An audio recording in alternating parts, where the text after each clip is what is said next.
Olá pessoal, vamos prosseguir então no material de planilhas eletrônicas que possam auxiliar no controle do projeto SHS. Bom pessoal, então nossa planilha de cadastro de famílias, tá? Ela visa identificar aqueles núcleos familiares que fazem parte do empreendimento, ok? Levando em consideração que para fins de preenchimento da planilha, uma família é considerada um núcleo unilocular. O que seria isso? Um núcleo unilocular. São aquelas pessoas que moravam no mesmo local e que vão habitar uma nova residência de forma conjunta. Okay? Então essa é a ideia do conceito de família para nós aqui no projeto para fins de controle do empreendimento, organização, né, do mutirão e controle do empreendimento. Tá?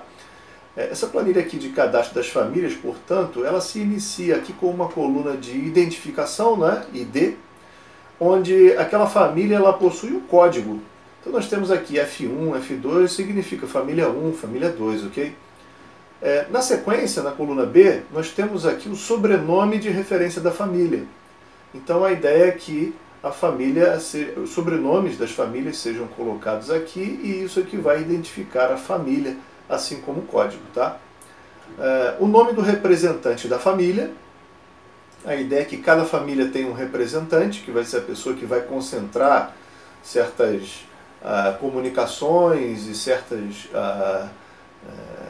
facilitar, não é, a interação entre as pessoas que são familiares e o empreendimento, né, seria o representante da família. Né?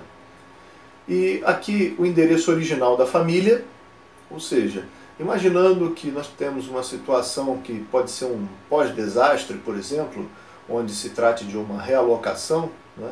O objetivo aqui é identificar qual é o endereço original da família antes de acontecer o problema, ou seja, onde essas pessoas moravam. Okay? Aqui o bairro também, o município, né? O contato de e-mail dessa pessoa, do responsável da família, o telefone. E basicamente essa a planilha que corresponde ao cadastro das famílias. Nós também precisamos cadastrar outras pessoas que participam do empreendimento e que não necessariamente pertencem às famílias. Por exemplo, nós temos profissionais autônomos, temos voluntários e temos até pessoas jurídicas que participam do empreendimento e que devem ser cadastrados também para fins de controle. Essa planilha de cadastro de profissionais autônomos e voluntários e pessoas jurídicas segue basicamente a mesma estrutura anterior. Nós temos aqui a identificação, por exemplo, nós temos aqui PJ1, que seria o fornecedor 1, PJ vem de pessoa jurídica, que seria o fornecedor 1. Temos o endereço, município, estado, e-mail e telefone de contato dessa pessoa jurídica. Nós temos aqui dois grupos que foram criados, né, que é o grupo AUT, de autônomos, e o grupo VOL, de voluntários, tá certo? Essas identificações correspondem a todas as pessoas que são autônomas e voluntárias. Então, na medida em que eu cadastro uma pessoa física, por exemplo, que seja um autônomo, a família ao qual ele pertence é a família AUT, assim como um voluntário pertence à família VOL. Família que eu estou usando como força de expressão, pertence ao grupo. O grupo de autônomos, as pessoas que são autônomas, então, pertencem ao grupo AUT. As pessoas que são voluntárias pertencem ao grupo VOL. Okay? Em seguida, nós temos uma planilha, que é a planilha de cadastro rápido de pessoas físicas. Ou seja, nós vamos cadastrar agora pessoa a pessoa e identificar qual é a ligação dela com qual grupo. Ou seja, se nós formos cadastrar os familiares, a ligação dessas pessoas é com a família, tá certo? Se nós formos cadastrar um profissional autônomo, a ligação dele é com o grupo AUT. Se formos cadastrar um voluntário, é com o grupo VOL. O cadastro de pessoas físicas, então, se nós vamos cadastrar, por exemplo, uma pessoa que trabalha para uma determinada organização, alguma empresa ou alguma ONG, ela vai ser cadastrada, referenciada ao grupo de identificação que está relacionado àquela ONG. Tá? Então, vamos lá. A nossa primeira coluna é a coluna de identificação também. Essa identificação é a identificação de pessoa física, tá ok? ela não tem relação com a identificação do grupo a que a pessoa pertence. Então é como se cada pessoa ganhasse um código, tá certo? Então, por exemplo, nós temos aqui uma coluna ID, que é o ID da pessoa física. Então, é o número ao qual corresponde aquela pessoa física, tá? Em seguida, a data do cadastro, que é a data na qual foi inserido aquela pessoa, né? Foi inserida aquela pessoa na planilha de cadastro. O responsável pelo cadastro, o nome completo da pessoa que está sendo cadastrada. Em seguida, nós temos a identificação da família ou do grupo ao qual essa pessoa pertence, certo? Então, por exemplo, você vai digitar aqui o código daquele grupo ao qual a pessoa pertence. Se é uma pessoa que está vinculada ao grupo de uma família, você vai colocar o código da família. Se é uma pessoa que é um voluntário, você vai colocar o vol. Se é uma pessoa autônoma, você vai colocar o alt, ok? Vai colocar o código da PJ também, se for o caso. Essa coluna de verificação aqui é uma coluna que te mostra a necessidade de corrigir alguma coisa que você tenha preenchido errado eventualmente, tá? Na sequência nós temos a classe das pessoas que estão participando aqui do mutirão, tá? Nós dividimos esses participantes nos seguintes grupos: o grupo dos atingidos, o grupo dos voluntários pessoa física e o grupo dos prestadores de serviço, certo? Então, na verdade, você vai preencher aqui, por exemplo, você pode botar o número 1 ou marcar um X, se for o caso. Tá? Aqui nós temos, na sequência, a data de nascimento dessa pessoa, a idade dessa pessoa, na época em que foi cadastrada, o sexo dessa pessoa, né, masculino, feminino, outros, e também a subtotalização aqui de cada uma dessas opções. Temos aqui a situação atual do atingido, ou seja, é uma pessoa que está em algum abrigo temporário, então deve ser marcado um X aqui. É uma pessoa que está morando de favor ou com conhecidos, então deve ser marcado um X nessa coluna. É uma pessoa que está sem abrigo nenhum, é uma pessoa que ainda está morando numa área de risco, ou é uma pessoa que está morando de aluguel. Então, cada um desses casos a pessoa deve marcar aqui o X, certo? Correspondente. Na sequência, nós temos aqui o endereço, né, atual da pessoa. Então, por exemplo, vamos supor que essa pessoa esteja morando num abrigo. Então, seria o endereço do abrigo, no caso, tá? Com rua, bairro, né, município, os documentos da pessoa. E aí a nossa sugestão é que seja RG, CPF, né, o órgão emissor, tá? Então, basicamente, esse é o cadastro rápido de pessoas físicas com as principais informações necessárias a controlar essas pessoas no empreendimento, ok? A próxima planilha trata do cadastro ordenado de pessoas, ou seja, é uma planilha que vai permitir organizar melhor aquelas informações da planilha anterior, do cadastro rápido, e ordenar pelo nome. Para você ordenar pelo nome, basta você clicar com o seu mouse aqui nessa caixinha de macro que está escrito ordenar pelo nome. E aí ela vai rodar a macro, né, do Excel, da planilha, e vai organizar aquelas informações em ordem alfabética, okay? O que facilita a busca das pessoas. Legal? Bom, a próxima planilha, pessoal, trata do perfil dos atingidos.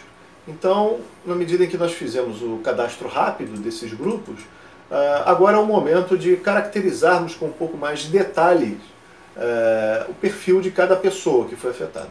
Okay? Então, na primeira coluna nós temos a identificação da pessoa, a data da atualização dessa planilha, o responsável pela atualização, o nome completo daquela pessoa. Essas informações já são extraídas automaticamente das outras planilhas, lembrando que em todas as planilhas do projeto SHS, aquelas células que encontram-se coloridas, elas são células bloqueadas para edição, ou seja, são células que possuem fórmulas automáticas, então o usuário não deve preencher e não vai conseguir preencher essas células. O usuário só pode preencher aquelas células em branco, ok? Bom, aqui nós temos então o nome completo, o ID da família, a idade do participante. Essas informações são extraídas de forma automática. Telefone, e-mail, cada um. Temos aqui o número do cadastro único também. No caso de pessoas que tenham sido afetadas no Brasil, esse país ele tem um número que é o cadastro único, e que ele serve para uma série de coisas, ok? Então, esse número pode ser importante para fins de concessão de benefícios sociais. No caso do Brasil também, nós temos um benefício que é conhecido como Bolsa Família.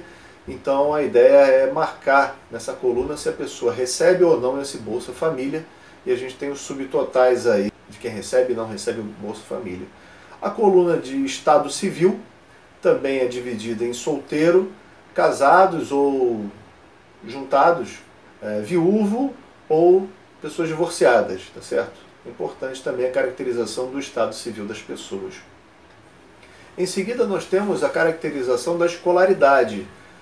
Então nós dividimos aqui em 3 subgrupos a escolaridade. Nós temos o grupo das pessoas que não sabem ler, nós temos o grupo das pessoas com até 4 anos de escolaridade, e nós temos o grupo das pessoas com mais de 4 anos de escolaridade. E esses grupos foram definidos em função das necessidades do projeto, das competências que algumas pessoas precisariam ter, no sentido de compreender certas coisas que o projeto ele vai abordar. Tá? Temos também a coluna de situação ocupacional atual, ou seja, como é que é a situação de emprego daquela pessoa, né? A ocupação daquela pessoa. Bom, então, em relação à situação ocupacional atual dessas pessoas, nós temos aqui 5 opções, onde a pessoa que está preenchendo precisa classificar aí a situação ocupacional daquela pessoa. Tá? Nós temos aqui aposentados e pensionistas, é o primeiro grupo. O outro grupo é o grupo com trabalho. Outro grupo é o grupo sem trabalho. O outro grupo é o grupo de estudantes. E o outro grupo é o grupo do lar. Levando em consideração que uma pessoa pode ter mais de uma ocupação, por exemplo, ela pode ser um aposentado e pensionista e ao mesmo tempo pode ser um estudante, certo? Então a ideia é tentar entender o perfil dessas pessoas para poder direcionar ações específicas para cada público. A próxima coluna é a coluna de renda atual. Nessa coluna nós temos que lançar a renda mensal aproximada dessas pessoas. E aqui nós temos uma renda atual média de todas as pessoas que estão participando. A próxima coluna é a coluna de profissões ou ocupação principal, tá certo? Na qual a ideia é que a pessoa coloque ali qual é a sua primeira profissão, a profissão que está relacionada aí ao seu principal meio de subsistência. Okay? Na próxima coluna a gente está falando de talentos que a pessoa possui. O objetivo dessa coluna de talentos é tentar entender como podem ser melhor aproveitadas as potencialidades de cada indivíduo do mutirão. Bom, a coluna de tempo estimado de atuação, ela se refere ao tempo estimado em que as pessoas teriam para dedicar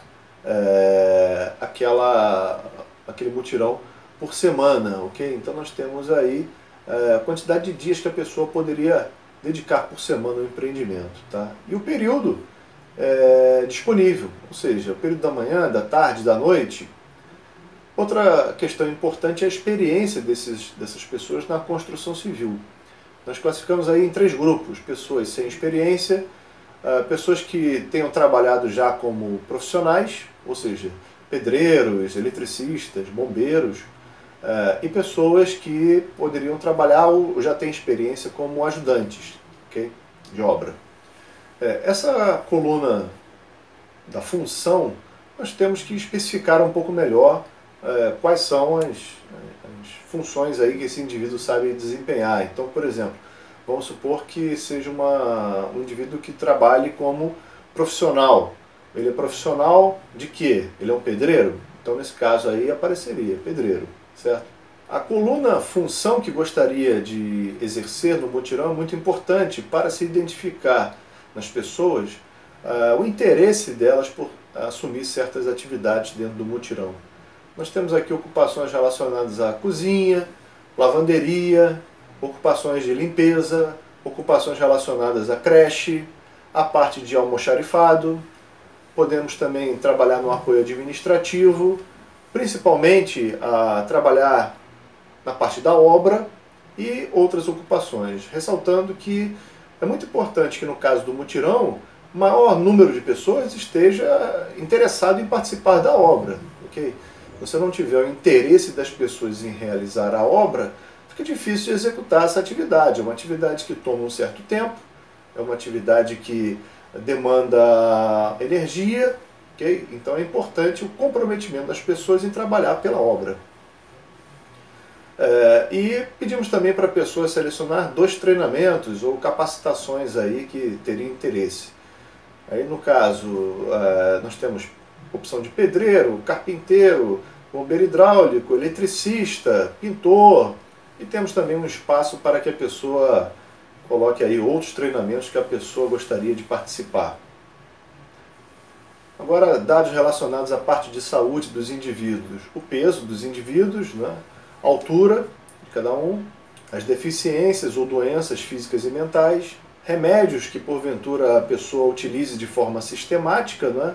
É importante também identificar os antecedentes familiares de doenças, especialmente as doenças crônicas, caso haja alguma alergia também que seja relatada, e os efeitos alérgicos também, a partir dos componentes, né, que a pessoa possa ter alergia, quais são os efeitos que eles costumam provocar na pessoa, também é importante de termos aí esse levantamento.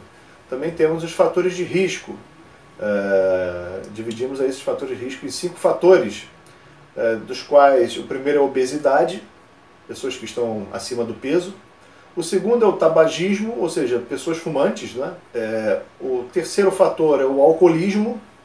O quarto fator são pessoas que possuam HIV, né? São pessoas soropositivas. E outros fatores que precisem de cuidados especiais, tá? E atenção. E também temos aí uma coluna para observações gerais nessa parte de saúde, tá ok? Em relação ao perfil dos voluntários, pessoal, são basicamente as mesmas informações do perfil das pessoas físicas que estão participando do empreendimento, tá? Dos mutirantes. Então são basicamente as mesmas informações. Bom, um resumo dessa nossa planilha pode ser encontrado na planilha de apanhado geral. Tá? O objetivo da planilha apanhado geral é subtotalizar diversas informações por grupos de pessoas. Então, por grupos de atingidos, voluntários e prestadores de serviço. Okay? Então a ideia é ter um perfil mais amplo de todos os participantes do empreendimento. Então a ideia é que todos aqueles parâmetros que já foram abordados nas planilhas anteriores, que eles sejam resumidos nessa planilha por grupo de pessoas. Observe que nós temos aí uma coluna F, que é a coluna de total, e na sequência a coluna H, que é uma coluna de verificações. Tá? Então, caso essa coluna H esteja, alguma célula dela esteja preenchida em amarelo, por exemplo, você tem que ter atenção à mensagem que está ali, porque alguma coisa que você preencheu pode não estar adequada. Agora, se ela já estiver verdinha, ok, significa que os testes lá que foram feitos de verificação na planilha não encontraram nenhum problema aí nas informações que você digitou. Tá legal? Caso você tenha alguma célula amarela, possivelmente você vai ter que verificar o preenchimento. Alguma informação que você tenha colocado em alguma outra aba da planilha, ela pode não ter sido no formato adequado ou encontrou algum tipo de incompatibilidade que ele pede para você fazer uma conferência. A próxima planilha trata do agrupamento dos atingidos segundo as famílias.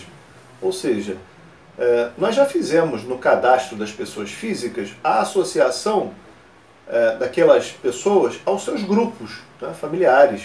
Então essa planilha vai resumir essas informações.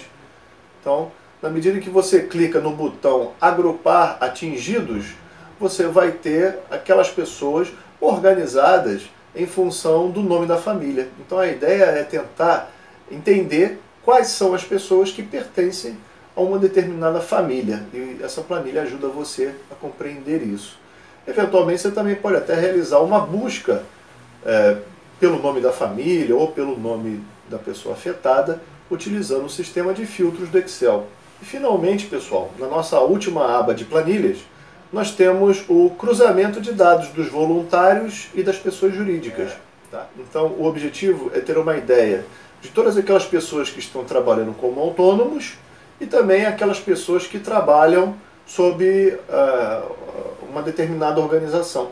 Então, da mesma forma como uma planilha de cruzamento das informações das famílias com os atingidos, ela agrupou os atingidos segundo as famílias, a família de cruzamento dos dados de voluntários e das pessoas jurídicas vai agrupar esses voluntários e esses prestadores de serviço no âmbito das pessoas jurídicas, ok?